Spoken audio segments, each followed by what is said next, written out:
Armenia اور آذربائیجان کے درمیان دوبارہ جنگ بھڑک گئی ہے۔ اس جنگ کے نتیجے میں ابھی تک کی اطلاعات کے مطابق ٹوٹل 4 لوگ جاں بحق جبکہ درجنوں زخمی ہوئے ہیں۔ بیسیکلی یہ جنگ سال 2020 کے اندر بھی ہوئی تھی جب تقریباً 50,000 کے لوگ اس کے وکٹمز بنے، بہت سارے لوگ مارے گئے، ہزاروں کی تعداد میں لوگ ڈسپلیسڈ ہوئے۔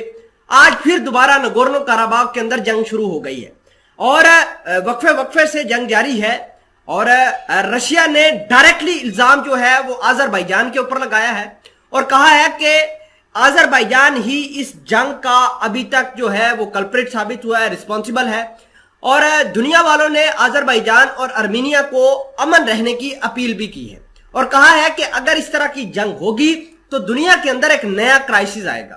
جیسا کہ آپ دیکھ رہے ہیں کہ یوکرین رشیا کے بعد ایک دنیا نے بہت سارا ریسیشن دیکھا، تباہی دیکھی۔ خیر، اس خبر کے بارے میں ڈسکس کرتے ہیں۔ چھوٹی سی گزارش ہے کہ آپ ہمارا یوٹیوب چینل حسنات ٹی وی کو سبسکرائب کر کے پاس موجود گھنٹی کے نشان کو دبا لیں تاکہ لیٹسٹ نیوز آپ تک پر وقت پہنچتی رہے۔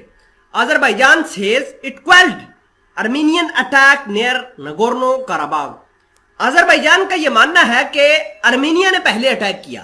خیر، راؤٹرز کی بات مانے، رشیا یہ کہہ رہا ہے کہ آذربائیجان رسپانسیبل ہے۔ خیر، اصل میں آپ کو یہ بتا دیں کہ ایک لنچن کا علاقہ ہے، کوریڈور ہے، وہاں پر رشیا نے اپنی فوج ڈپلائی کی ہوئی ہے، اور فوج اس وجہ سے ڈپلائی کی ہے تاکہ آرمینیا اور آذربائیجان کے درمیان جنگ بندی آرام سے رہے اور کسی قسم کی کوئی جنگ نہ ہو۔ لیکن آج دوبارہ جنگ ہوئی جس کے نتیجے میں 3 جو لوگ ہیں وہ آرمینیا کے مارے گئے ہیں، جبکہ ایک بندہ جو ہے، سولجر جو ہے، وہ آذربائیجان کا مارا گیا ہے۔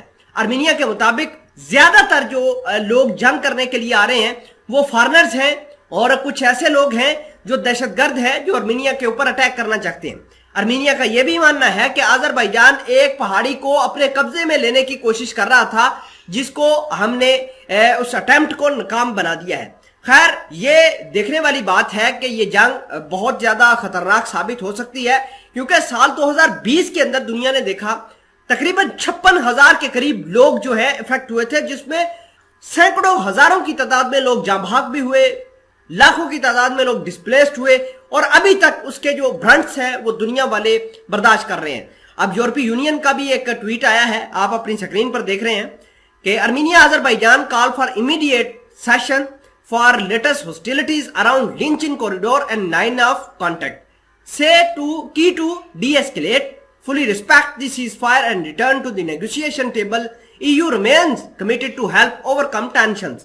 تو EU کا بھی یہ کہنا ہے کہ جتنے بھی لائن آف کانٹیکٹ ہیں، لنچن کوریڈور ہے، وہاں پر جو چوکیاں ہیں ان کو نشانہ کم از کم نہ بنایا جائے۔ اگر وہ چوکیاں ہی تباہ ہو گئی تو پھر پیچھے کیا بچے گا؟